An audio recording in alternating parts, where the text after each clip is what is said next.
Hi guys, ഇന്ന് നമ്മളൊരു കുട്ടി യാത്രയാണ്. എൻ്റെ ഒരു ഫ്രണ്ടിനെ കാണാൻ വേണ്ടി നമ്മൾ ഷാർജയിലോട്ട് പോവാണ്. റൂമിൽ നിന്ന് ഇറങ്ങി നേരെ നമ്മുടെ ബസ് സ്റ്റോപ്പിലോട്ട് നടന്നു. ബസ് സ്റ്റോപ്പിൽ നമുക്ക് പോകേണ്ട ബസ്സെന്ന് പറഞ്ഞു കഴിഞ്ഞാൽ ദുബായ് RTA E303 എന്ന് പറഞ്ഞ ബസ്സാണ്. ബസ്സെത്തി. അങ്ങനെ ബസ് കയറി ഒരു 10-15 മിനിറ്റിന് ശേഷം നമ്മൾ ഷാർജയിൽ അബുഷകറിൽ കിങ് ഫൈസൽ റോഡ് സ്റ്റോപ്പിൽ എത്തി. അവിടെ ഇറങ്ങി നമ്മൾ വന്ന് ആനവണ്ടിയോട് വിടയും പറഞ്ഞ് നമ്മൾ ലൊക്കേഷൻ നോക്കി നേരെ പാസ്സാക്കി ചെന്ന് കഴിഞ്ഞപ്പോഴത്തേന് ചെറുതായിട്ടൊന്ന് പണി കിട്ടി. ആളെ സ്ഥലത്തില്ല. അങ്ങനെ ആളെയും വിളിച്ച് നമ്മൾ എന്തെങ്കിലും കുടിച്ചുകൊണ്ടിരിക്കാമെന്ന് ഓർത്തിട്ട് ചൂടത്ത് ജ്യൂസും കുടിച്ച് ആളെയും വെയിറ്റ് ചെയ്തിരുന്നു. അങ്ങനെ അവസാനം ആൾ വന്നു.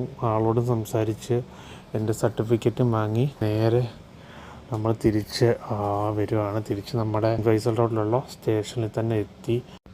നമുക്ക് പോകേണ്ട ബസ് വന്നു. ബസ്സിൽ കയറി നമ്മുടെ റൂമിൻ്റെ അടുത്ത സ്റ്റോപ്പിൽ ഇറങ്ങി നേരെ നമ്മുടെ റൂമിലോട്ട് എമിറേറ്റ്സിൻ്റെ വിമാനം നോക്കി നടന്നു.